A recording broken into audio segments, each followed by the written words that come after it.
That doesn't sound like a recession to me. Thank you very much. Mr. President, how confident are you that we're not heading toward... Hello everyone, and welcome back to your daily government and financial news update. As always, I'm interested in hearing your thoughts on everything, so make sure to give this video a like, but also leave a comment giving your thoughts on everything that is currently going on. Okay, so the news broke yesterday, even though I think most of us already sort of had a feeling. The United States is officially in its first recession since 2020.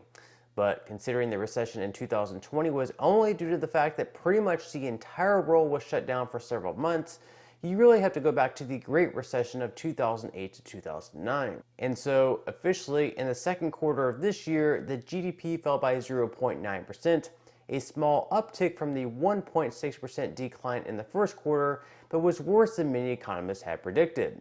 As I mentioned in yesterday's video, several economists actually predicted a gain of around 0.5 percentage point, but their predictions obviously were pretty far off. According to President Biden though, even though we're in a recession, we really made some historic gains over the last 18 months, and we're simply transitioning to stable, steady growth. And how we transition from a historic economic recovery to a stable, steady growth and lower inflation without letting go of all the historic gains we made over the last 18 months. Higher prices everywhere we go, making the American pocketbook thinner each and every day. Well, I would say this is one transition that most people would simply prefer not to go through. Of course, this is going to be one of those phrases we continue to hear over the coming months, this transition into stable and steady growth. Sort of like higher gas prices, where the White House has been saying it's simply a transition that we have to go through. Basically, just a BS phrase to deflect any of the blame on some type of transition, as if it really means anything. So here we have President Biden's press secretary, Karine Jean-Pierre, also rolling with the stable and steady growth line, despite the U.S. economy actually shrinking over the last 6 months. We're seeing, what we're seeing is that we are in a transition. We had this strong economic growth because of the work that this president has done in the past 18 months. And now what we're seeing is a transition into stable and steady growth. Yeah, I don't think any of us are seeing any type of stable and steady growth. If anything, we're headed backwards, but the fact is, most Americans are feeling the pain and believe that we are in a recession, not just some slow and steady transition. As former Barack Obama economic advisor says, if you're having to explain away a recession, you're losing. I mean, it's hard when you're in a circumstance like this where the inflation rate is high. In a way, it doesn't matter what you say. There's going to be a big argument about what's the definition of recession, but it's going to be back in the spirit of if you're explaining, you're losing. If you're fighting about whether it was or was not a recession in the first quarter of this year and looking backward, it's not going to be a comfortable place for the administration. And it's that divergence between message and what people are feeling, and that it might not be exactly what's in the data. That's a common thing to happen to administrations, especially going into the midterm, and that's what kind of puts the pressure even higher on them.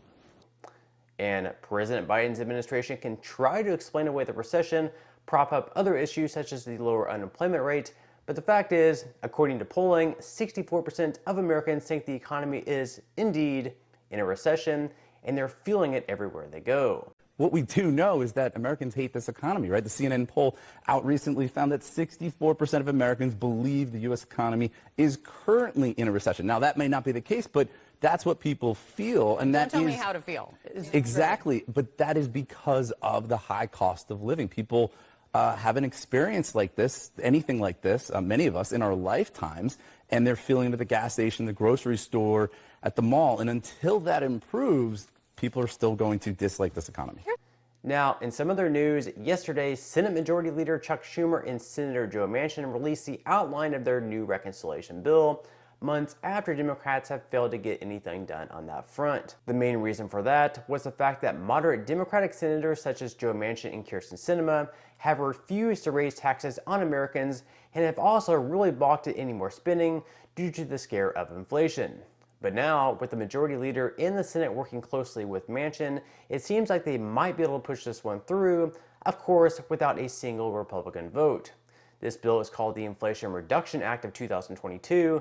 Imagine that, and it would raise an estimated $739 billion over the next decade, with revenues going towards initiatives designed to combat climate change and curb pharmaceutical prices, as well as efforts to reduce the nation's $30 trillion debt. Over the last year or so, there have been some Democrats pushing for a fourth stimulus check to be included in the next reconciliation bill, but for the most part, that's been an idea sort of pushed back on, specifically by moderates such as Joe Manchin and Kyrsten Sinema. So the question that a lot of people have had is there any chance whatsoever of a stimulus check being included in the package? Well, so far it doesn't look like it, and honestly, I would be very surprised if they ever included one. In the bill, though, the government will have the power to negotiate with drug makers in hopes of lowering prices for certain prescription drugs, and the proposal would also cap what seniors on Medicare pay out of pocket for drugs each year, which would be a maximum of $2,000. Furthermore, if pharmaceutical companies raise the prices of their drugs more than the rate of inflation, which over the past year has been pretty high in itself, they would be required to rebate Medicare. If you're wondering where the rest of your tax dollars are going, look no further than the IRS, where $80 billion is going to them to hire more agents to, yes, crack down on our tax returns. And while one would think that this could hurt billionaire tax dodgers the most, at the end of the day, the super wealthy have the best accountants that will be able to avoid any audits by the IRS, whereas regular folks like you and me will be the ones left the most unprotected from any potential audits by the IRS. Even if we're being completely honest on our tax returns and not trying to avoid taxes, they could claim that we actually owe more on our taxes because this or that, and without a really great team of accountants like the super wealthy have, let's face it, it would be very difficult to beat the audit. If the IRS wants more of our money, more than likely, at the end of the day, they're going to get it. So not really a huge fan of our tax money funding the IRS to really, at the end of the day, just potentially make the life of ordinary Americans even harder. Okay, now moving into some money news where we actually saw some really great things happening despite the reports of a recession, with the S&P 500 gaining 1.21% on the day, the Dow Jones gaining slightly more than 1%, and the Nasdaq also up by 1.08%. Futures for today so far are also in the green, with Dow futures up 0.20%, S&P 500 futures up 0.65%, and Nasdaq futures up 1.11%. Over the last day, Bitcoin has also made some really great strides, up 4.10%, and over the last month, up almost 20%.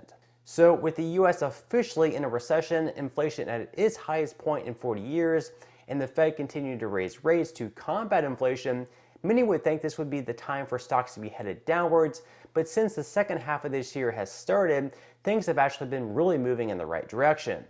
Definitely though, I would say to expect some volatility in the coming months with all the uncertainty in our economy. However, with that said, it definitely wouldn't be a bad time to start investing, or if you've already started investing, to continue dollar cost averaging in. So if you would like to receive 6 free stocks and $5 worth of Bitcoin, in the comment section below, I will be leaving a link where you can receive just that from my partner in Webull. And even if you don't feel like investing at this time for whatever reason, once you receive the free stocks, you can always sell them for what they're worth and transfer that money right back to your bank account. Now, in total, you should be receiving a value of around $50 or more. Some people have received over $3,000 in the past, which will be taxable, but still, you can think of it as just some free extra money with just a few minutes of work. But on that note, I'm going to go ahead and wrap up this video. If you enjoyed the content in today's video and you would like to see more like it, make sure to give this video a like, subscribe to my channel, and also make sure to ring the notification bell. That way you will be the very first to be notified when I do release future videos.